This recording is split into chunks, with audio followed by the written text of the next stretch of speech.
Hello everybody and welcome to WS cube tech. जब भी हम कोई वेरिएबल्स की बात करते हैं या जब भी हम वेरिएबल्स डिक्लेयर करते हैं तो हमारे पास ऐसा कई बार स्टेट आती है कि हम उन वेरिएबल्स को एक्सेस कर पाते हैं और कई बार हम उनको एक्सेस नहीं कर पाते। तो ये क्या कहलाता है? तो this term is actually called as a scope of a variable. जब हम स्कोप ऑफ अ वेरिएबल की बात करते हैं यानी हम ये बात कर रहे हैं कि उस वेरिएबल की एक्सेसिबिलिटी कहाँ तक है, आप उस वेरिएबल को कहाँ तक एक्सेस कर सकते हो या किस लेवल तक आप उसको एक्सेस कर सकते हो। अब जब भी हम स्कोप की बात करते हैं तो एक वेरिएबल होगा, वो कहीं पे भी डिक्लेयर हो सकता है, वो क्लास के अंदर भी डिक्लेयर हो सकता है, किसी मेथड के अंदर भी डिक्लेयर हो सकता है या किसी ब्लॉक के अंदर भी डिक्लेयर हो सकता है। तो जब भी मैं एक पर्टिकुलर वेरिएबल को डिक्लेयर करूंगी, मैं कहीं पे भी उसको डिक्लेयर करूंगी, तो मुझे देखना होगा कि उसकी विजिबिलिटी कहाँ तक रहती है। विजिबिलिटी मतलब वो वेरिएबल कहाँ कहाँ तक विजिबल है। अगर आप उसको किसी ब्लॉक के अंदर डिक्लेयर करते हैं तो डेफिनेटली उस ब्लॉक के बाद आप उसको एक्सेस नहीं कर पाएंगे। तो ये एक विजिबिलिटी मोड कह लो या उसका एक्सेसिबिलिटी मोड कह लो। तो इसके अंदर हमारे पास बहुत सारे की पॉइंट होते हैं। जैसे अगर आप वेरिएबल को थ्रू आउट प्रोग्राम में कहीं पे भी डिक्लेयर करते हो तो वो उस प्रोग्राम के अंदर एक्सेसिबल रहेगा। लेकिन this variable can be in the form of a method also, मतलब आप किसी मेथड के अंदर पैरामीटर पास कर रहे हैं तो it can be in the form of a parameter also. अगर आप इसको किसी फंक्शन के अंदर डिक्लेयर कर रहे हैं या किसी बॉडी के अंदर कर रहे हैं या किसी ब्लॉक के अंदर कर रहे हैं तो वहां पे भी हमको देखना पड़ेगा कि इसका स्कोप कैसे चलता है। आप उसको ब्लॉक्स के अंदर ब्लॉक्स भी बना सकते हैं, लूप के अंदर भी आप किसी वेरिएबल को डिक्लेयर कर सकते हैं और जो मेन फंक्शन के अंदर आप किसी भी वेरिएबल को डिक्लेयर करते हो आप उसको मेन के बाहर डिक्लेयर या उसको एक्सेस नहीं कर सकते। अब जब हम वेरिएबल्स की बात करते हैं तो हमारे पास 3 टाइप्स के वेरिएबल की अगर मैं एक जनरल कैटेगरी की बात करूं तो एक होता है इंस्टेंस वेरिएबल, एक होता है क्लास वेरिएबल और एक होता है लोकल वेरिएबल। तो क्लास वेरिएबल के अंदर हम ऑलरेडी पढ़ चुके हैं, जिसको हम वापस एक बार क्विक रिवाइज भी कर रहे हैं कि जैसे आपके पास एक क्लास के अंदर आपके पास कोई डेटा मेंबर है, वो पब्लिक हो सकता है, प्राइवेट हो सकता है, डिफॉल्ट हो सकता है या प्रोटेक्टेड हो सकता है। तो उसका एक्सेसिबिलिटी हम ऑलरेडी देख चुके हैं कि जैसे पब्लिक आप उसको थ्रू आउट एक्सेस कर सकते हैं, protected it can be access in the sub class और पैकेज में, लेकिन आप उसको बाहर नहीं एक्सेस कर सकते। प्राइवेट तो कहीं पे भी एक्सेसिबिलिटी नहीं है और डिफॉल्ट पैकेज के अंदर एक्सेस हो जाता है लेकिन बाकी कहीं नहीं। बट अगर हम दूसरे वेरिएबल्स की बात करते हैं, जैसे हम इंस्टेंस की बात करते हैं, इंस्टेंस वेरिएबल होता है तो वो through out the class accessible होता है और उसकी लाइफ टाइप जब तक रहती है जब तक कि आपका ऑब्जेक्ट अवेलेबल होता है मेमोरी के अंदर। और जो लोकल वेरिएबल होता है वो विद इन द ब्लॉक होता है। तो अब जो क्लास है और इंस्टेंस है ये तो हम ऑलरेडी देख चुके हैं और हम आगे इनको कंटिन्यूसली यूज भी करेंगे। तो वो एक एक्सेसिबिलिटी हम इजीली समझ पाते हैं जब हम इनहेरिटेंस पढ़ेंगे या जब हम पैकेजेस पढ़ेंगे तो वहाँ पे हमें समझ में आएगा कि अच्छा ये प्रोटेक्टेड है, ये प्राइवेट है, ये डिफॉल्ट है या ये पब्लिक है। तो वहाँ हम एक्सेसिबिलिटी ईजी समझ पाते हैं।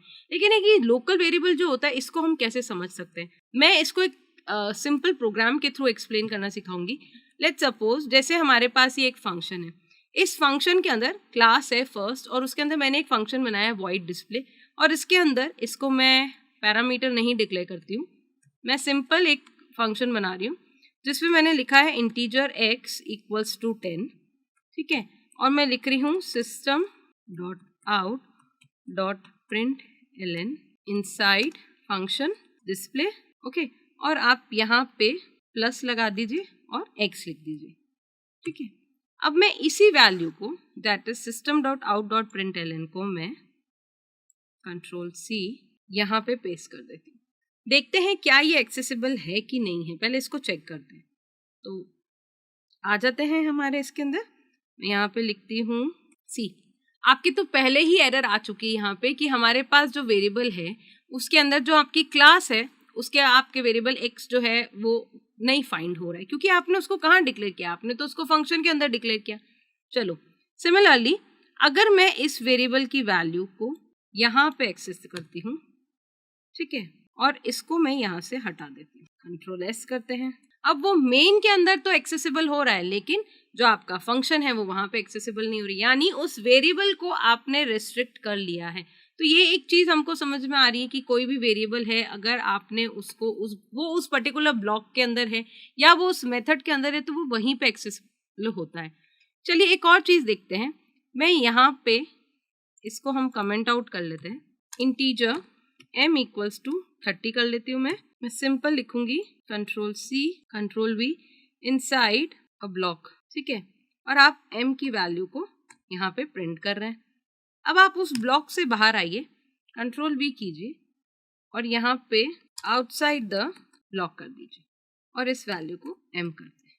अब देखते हैं क्या प्रॉब्लम आती है या क्या हमारा प्रोग्राम चलता है। सी, जैसे ही आपने उसको ब्लॉक के बाद लिखा है आउटसाइड द ब्लॉक वाला, वो फिर से आपको एरर दे रहा है। तो यानी हम इन पर्टिकुलर प्रोग्राम से इतना तो समझ पा रहे हैं कि जो हमारे वेरिएबल्स होते हैं उनकी एक पर्टिकुलर ब्लॉक्स होती है, जहां पे आपने उसको डिक्लेयर किया, जिस ब्लॉक के अंदर आपने उसको डिक्लेयर किया, ये वहीं पे एक्सेसिबल होता है। अब ये सिस्टम को अगर मैं हटा देती हूँ या इस पर्टिकुलर लाइन को मैं रिमूव कर लेती हूँ और अब देखते हैं क्या हमारा प्रोग्राम चल रहा है क्या। परफेक्ट। सी नो, आपके पास इनसाइड फंक्शन डिस्प्ले भी आ गया 10 और इनसाइड अ ब्लॉक भी आ गया जहां आपकी वैल्यू है 30। तो एक अगर मैं जनरल कंसेप्ट की बात करती हूँ, किसी भी वेरिएबल की बात करती हूँ, तो यहाँ पे आपको कोई बहुत ज़्यादा एक माइंड कंसेप्ट या एक बहुत ज़्यादा लॉजिक, मतलब कोई बहुत डीप में हमको नहीं जाना है।